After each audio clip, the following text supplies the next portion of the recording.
François Hollande a décommandé, il ne verra pas la demi-finale des Bleus avec Emmanuel Macron et Nicolas Sarkozy.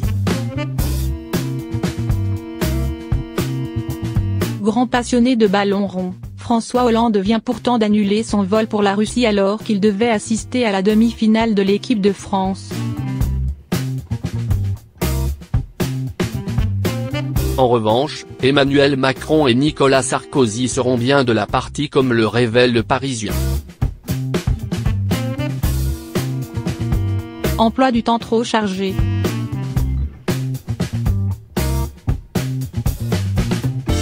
Imprévu de dernière minute.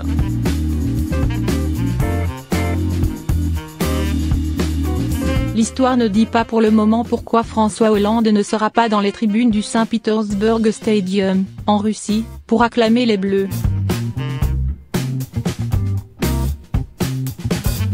Un match pourtant de la plus haute importance puisque les hommes de Didier Deschamps disputeront, ce mardi 10 juillet, la première demi-finale de la Coupe du Monde contre la Belgique. Ce qui est certain, c'est que François Hollande a dû annuler son vol non sans regret.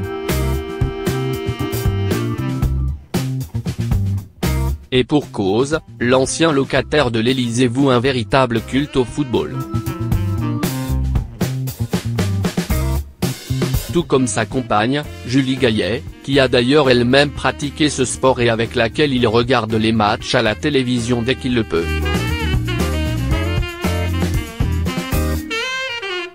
Si l'homme politique a légué sa collection de maillots au musée de Tulle, ville dont il fut le maire de 2001 à 2008, sa passion est toujours aussi forte.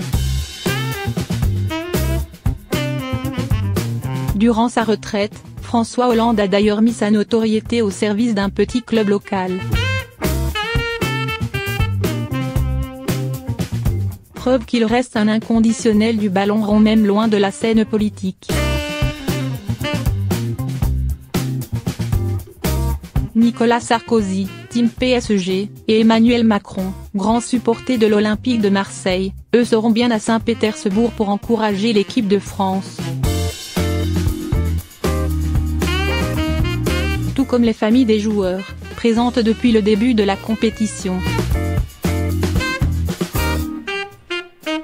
Avec un peu de chance, si les Bleus l'emportent peut-être assisteront-elles à une nouvelle ola enflammée de l'actuel président de la République, comme lors du match France-Pays-Bas durant la phase éliminatoire pour la Coupe du Monde, en septembre dernier.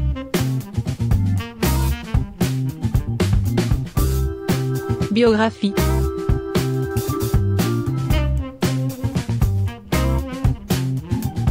François Hollande naît en 1954, à Rouen, d'un père médecin Orle et d'une mère assistante sociale, qui emménage à Neuilly-sur-Seine en 1968.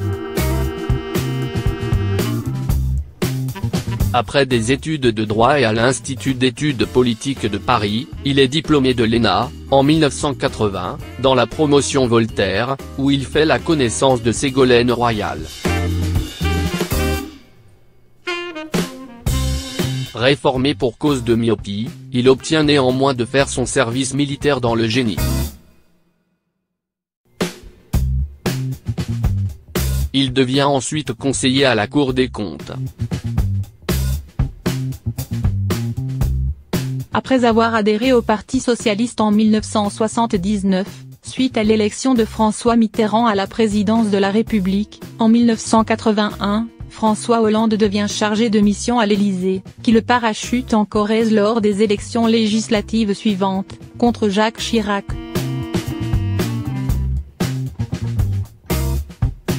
Mais il doit attendre 1988 et changer de circonscription pour devenir député. Lorsque Lionel Jospin devient Premier ministre, en 1997, François Hollande est choisi comme premier secrétaire du PS. En 2001, il est élu maire de Tulle, la préfecture de la Corrèze. En 2006, lorsque sa compagne Ségolène Royal se présente à la présidentielle, il renonce à sa propre candidature. Après l'élection de Nicolas Sarkozy, L'année suivante, François Hollande abandonne la direction du PS pour se consacrer à la préparation de l'élection présidentielle de 2012.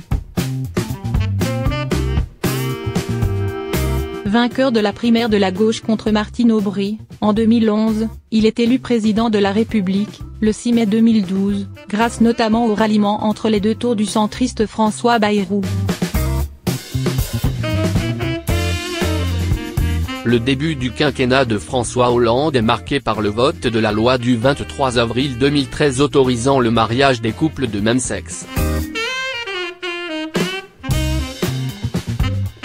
La même année, le président décide d'une intervention militaire au Mali pour aider ce pays d'Afrique de l'Ouest à lutter contre des groupes armés islamistes, mais il doit renoncer à intervenir en Syrie contre le président Assad, après que le président des États-Unis, Barack Obama, a écarté cette option. Les attentats de janvier et novembre 2015 à Paris amènent François Hollande à décréter l'état d'urgence, qui sera prolongé après celui de Nice, en juillet 2016. Mais sa proposition de déchéance de la nationalité française pour les binationaux condamnés pour terrorisme divise sa majorité au Parlement, déjà fragilisée par les dissensions autour de la politique économique du gouvernement. Finalement, face à une impopularité record et aux divisions du PS, François Hollande est contraint de renoncer, en décembre 2016, à briguer un second mandat.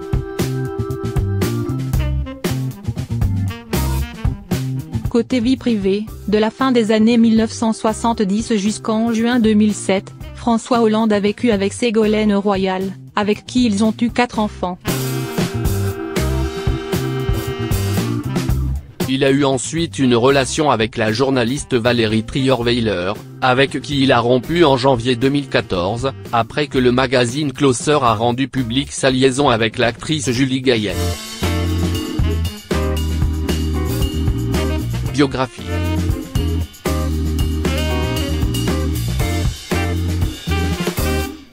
Nicolas Sarkozy marque la vie politique d'une empreinte indélébile depuis plusieurs années.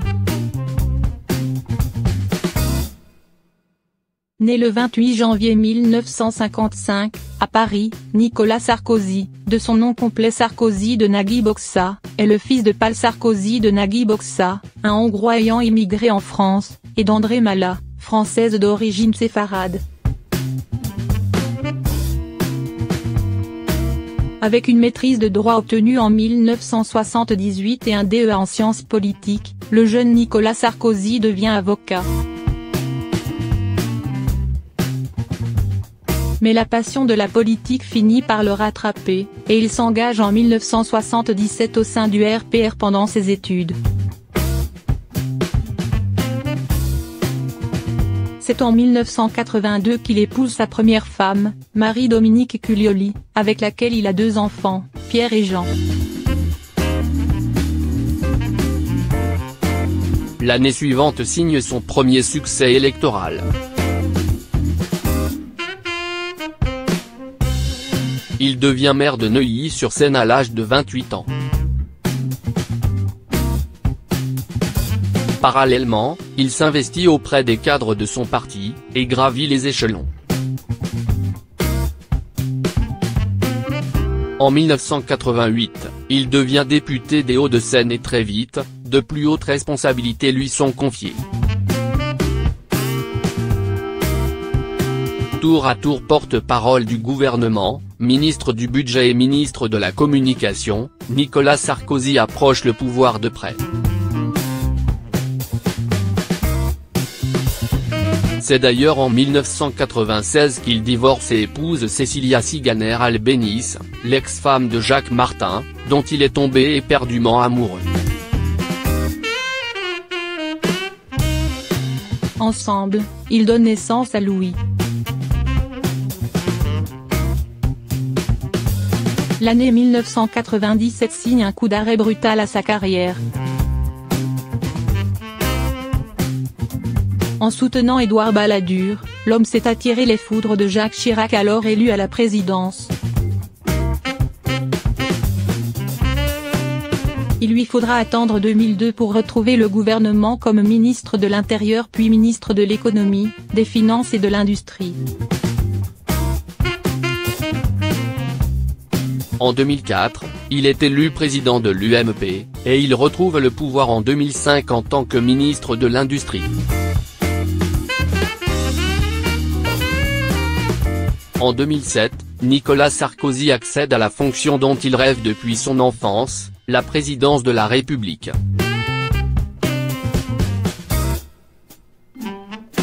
Il est également le premier président en exercice à divorcer. Il se marie pour la troisième fois avec l'ex-mannequin devenue chanteuse, Carla Bruni, avec laquelle il a une fille, Giulia, née en octobre 2011.